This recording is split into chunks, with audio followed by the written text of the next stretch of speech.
Let's do some practicing with linear models. So we're leasing a particular car and it costs $850 plus a monthly fee of $225. Create a model that gives the total cost for a given number of months leased. Now, I don't know about you, but I don't really like to answer my X and Y first. I like to first look at what I'm dealing with. So I'm leasing a car. Up front, that costs $850 plus a monthly fee of $225. So when I'm looking at that, I got to pay $250, but I pay that just one time.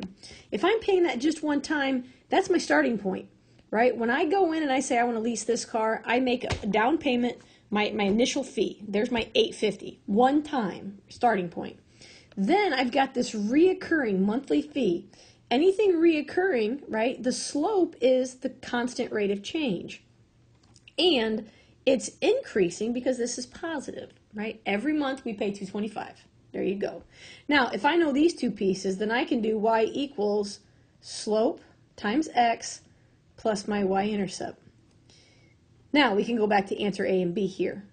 X, okay, think about this. $225 is how much you pay per month. So x is the number of months. This is time. Whereas y, we're talking about money here, right? If you have, this is how much I'm paying per month. I need to change colors. That's not showing up. This is how much I'm paying per month, and then this is my one-time fee. I put them together, and I get total money. So my y is total money. So it'll be measured in dollars for this particular problem.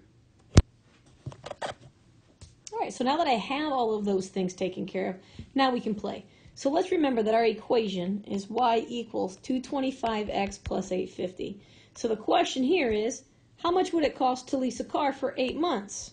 Well, 6 months, excuse me. Well, this is the number of months. Remember, that means x. So I'm going to plug that 6 in for x. So y equals 225 times 6 plus 850. We multiply these two together first. And I don't know where I'm at. And we add, and we end up with 2,200. So if you lease this car for 6 months, it's going to cost you $2,200. How many months could you lease the car if your budget was $3,800? Okay, well, again, remember what we're starting with. And then we say, okay, budget is $3,800. Well, that's money, so that means it's the y value. Well, remember, whatever happens on one side of the equal sign happens to the other. So I want to get x by itself. So the first is to move the constant. Let's get all the numbers on one side. 850 minus 850 is 0, and I'm left with just 225x. 3,800 minus 850 is 2,950. So now I divide both sides by 225, because this number is touching x, that means multiplication.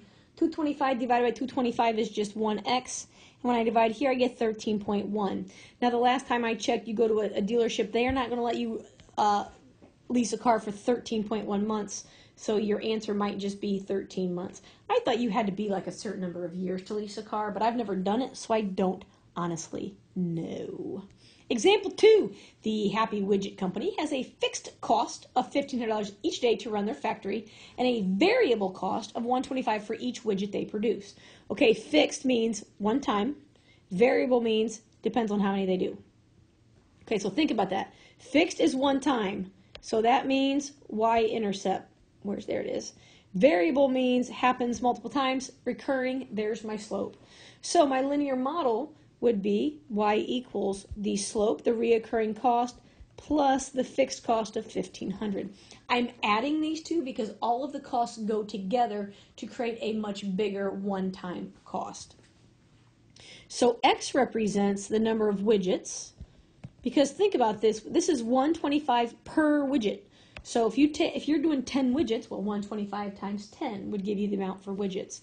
And then your y value would represent your total cost for operations that day, right? You've got your fixed cost of $1,500, your variable cost of how many midgets are you producing? Not midgets, widgets. My bad. And then you add those together, right? We're creating widgets, which I think are little gadgets. Something. All right, B. How much does it cost for them to produce 300 widgets? Well, remember our equation. Y equals 1.25 times x. I don't know why I did that like that. Plus 1,500.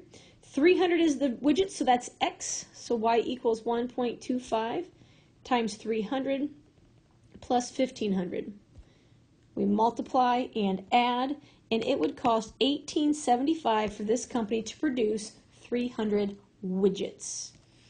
And then how many widgets can they produce for 2040? Well, remember again, let's write our equation. I'm a big fan of showing work, so I've got my equation written down. Oops, wrong button. Then I go to a different color.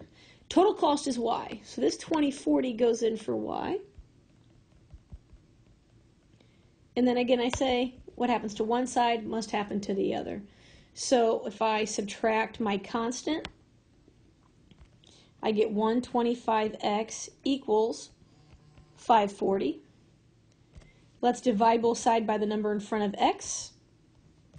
And we get x equals 432. So if your budget for a particular day is $2,040, you can produce 432 widgets before you are out of money. Christmas bonuses are based on years of service. Steve has worked with the company for 4 years. His Christmas bonus was $225. Tim, who has also worked in Steve's department, has been with this company for 22 years, and his bonus was $625. Calculate and interpret the slope. Okay, first things first, we need ordered pairs. So remember, X is usually going to be time if we have it. So let's talk about Steve. 4 years, bonus was $225.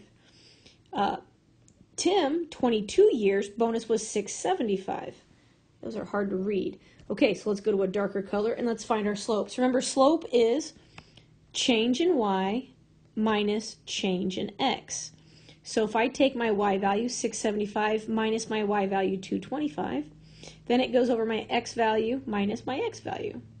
And I end up with 450 over 18, which comes out to be roughly $25 per year of service. But that does not take into account my y-intercept. Because remember, a y-intercept means we have an x value of 0, and neither one of these has an x value of 0. Now, there's a couple ways you can deal with that. So when this says construct a linear model, well, let's think about this.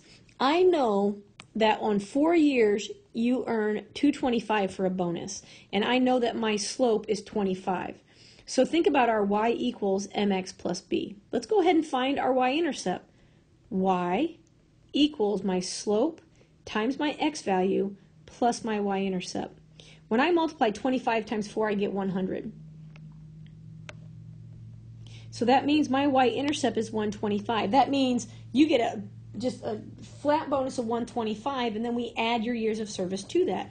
So our model would be y equals 25x plus 125.